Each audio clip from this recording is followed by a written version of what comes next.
Well, I think the regional dynamics are very much affected by the defining geopolitical reality today of the world, which is the confrontation between the United States and China. In this confrontation, we've seen the United States choose India as its partner of choice, because it to use India as a counterweight in its policy to contain China. It's a very different after the US withdrawal from Afghanistan. Pakistan's strategic priority is not the United States, it's China. It's certainly not stuck between the two. It's very clear that its strategic future lies with China and not with the United States, even though it wants to have a normal and stable relationship with the United States. So, these alignments are obviously, create an environment which has regional implications. But as far as India-Pakistan is concerned, I think, there are bilateral dynamics which are driving the relationship or the lack of a relationship right now. Yes, it is true that is a stronger partnership with the United States has made it. India was emboldened by its alliance with the United States to take the action that it did in 2019 by illegally occupying, seizing, and bifurcating the state of Jammu and Kashmir. So, it does have an impact. But as far as internal dynamics are concerned, I don't think Pakistan's domestic political dynamics are affecting our relationship or the lack of it with India. But on the Indian side, we see a very strong sort of domestic factor, because Modi has used an anti-Pakistan narrative to win elections. He clearly feels, or his BJP party feels, that bashing Pakistan helps them get votes in India. Now, with the Indian election due in 2024, again, I see that as an additional factor for continuing tensions between India and Pakistan, because India has absolutely no incentive to try to improve its relationship with Pakistan or to keep, tensions at a level where the two countries are at least, managing these tensions. It is high time India and Pakistan, we kept geopolitical confrontation out of regional cooperation. It is in our own bilateral interest. It is also in the interest of all of South Asia that we don't allow external antagonisms, conflicts, tensions to come in the way of regional cooperation and bilateral cooperation. Let me give an example.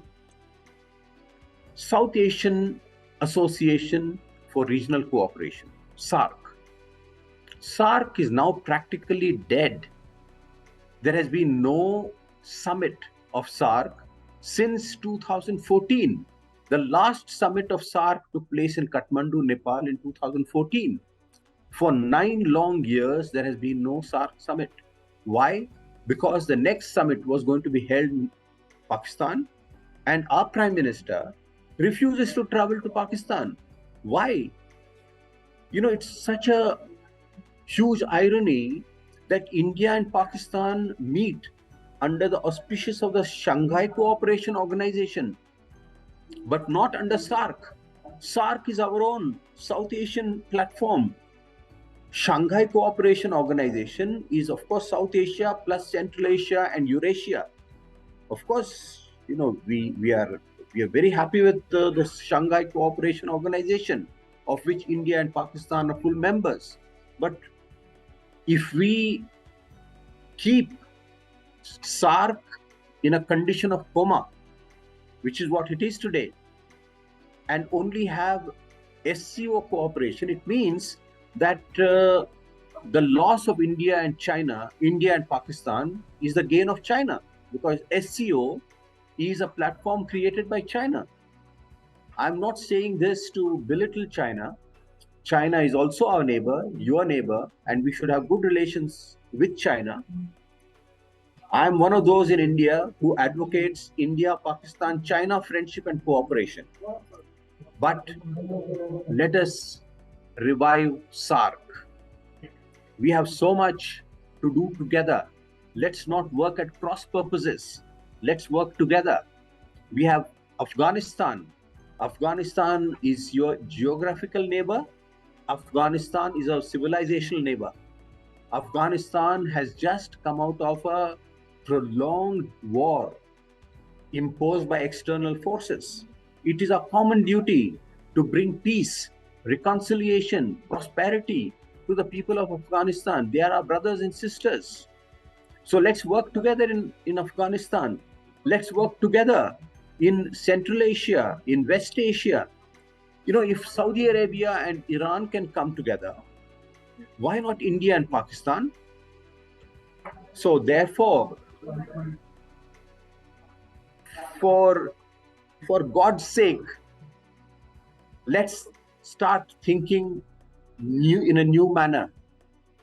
Let's leave old animosities and hostilities behind.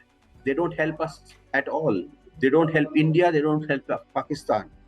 Let's also, if I may be permitted to make this one more point, let us also marginalize and neutralize religious extremism and terrorism, which are a common threat to India and Pakistan. You know, whether the religious extremism is of one religion or another religion, they are against humanity. We are one people. You know, there are as many Muslim brothers and sisters in India as in Pakistan. So let's come together. And it is for this reason that I have recently written an article that when Bilawal Bhutto Saab comes to Goa, our foreign minister Jai Shankar should take him for on a stroll on the beautiful beaches of Goa. You know, Goa is such a beautiful place, my dear friend. Please come to Goa. You will like it. So what a good opportunity. God has created these beautiful places. Goa, Kashmir, Murray, and all other places in Pakistan. Let's open these beautiful places to your people and our people and become friends. Oh, it does have its bearing on the region and also on the Pakistan-India relationship. What is happening between the US and China, we all know, and then how India is trying to evolve strategic partnership with the US. That is a well-known fact. They both are Quad members. And then how Pakistan, China relations, we all know the importance of that relationship. So I think they do impact impact the regional dynamics. And what is happening between China and India is also, in a way, is a reflection of a global competition or is the global confrontation between China and the US. So this region cannot be isolated from the rest of the world because China is here, India is here, even Russia, you know, it is part of, in a way, part of the broader region. So you cannot look at the politics of this region by isolating it or from what is happening in the rest of the world, especially what is happening between Russia and US and between Russia and US and China. And then how India is trying to position itself in this evolving global dynamics. So the game has become very complex, and Pakistan needs to be wary of all these dependent and independent variables which directly and indirectly impact us in different ways. So Pakistan needs to take every step with utmost circumspection, lest we take a misstep and then regret later on.